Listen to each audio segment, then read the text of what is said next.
ఈ గొడవను వింటాయి. వీళ్ళు మళ్ళీ మొదలుపెట్టారు. చూడు అక్కా, ఇందాక మన గురించి ఏం మాట్లాడుకున్నారో ఇప్పుడు వాళ్ళే ఒకరినొకరు దూషించుకుంటున్నారు.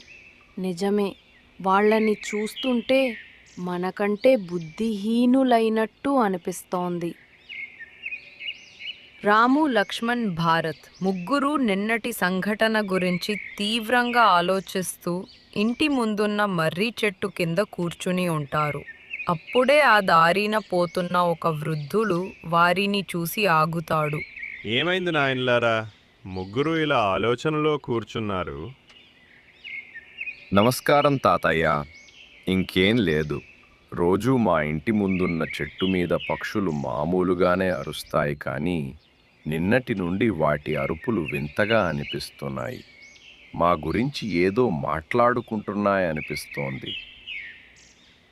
అవునా? నాకు పక్షుల భాష కొంచెం తెలుసు.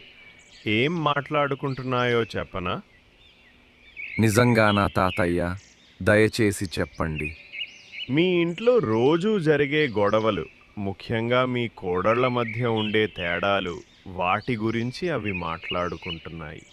మనుషులకే బుద్ధి లేదు, మనకంటే బుద్ధిహీనులని అని ఒక పావురం, తాము చేసే తప్పులు తెలియకుండా మనల్ని నిందిస్తున్నాడు అని చిలుక కూడా అంటున్నాయి. వృద్ధుడి మాటలు విని ముగ్గురు అన్నదమ్ములు షాక్ అవుతారు. మొహాలు పాలిపోతాయి. చూశారా అన్నయ్యలు, నేను ముందే చెప్పాను కదా, పక్షులకు కూడా భావాలు ఉంటాయని. ఉదయం రాధ పెరట్లో పని చేసుకుంటుండగా ఒక చిన్న పావురం పిల్ల చెట్టు మీద నుండి కింద పడి కాలు విరిగినట్టు అరుస్తూ ఉంటుంది. ఆ పసి పావురాన్ని పట్టుకోవడానికి ఒక డేగ ఆకాశంలో చక్కర్లు కొడుతూ ఉంటుంది. ఆందోళనగా రాధ దాని దగ్గరికి పరిగెత్తుతుంది. సీత వంటగది నుండి బయటికి వచ్చి, అయ్యో పాపం, చిన్న పావురం పిల్ల.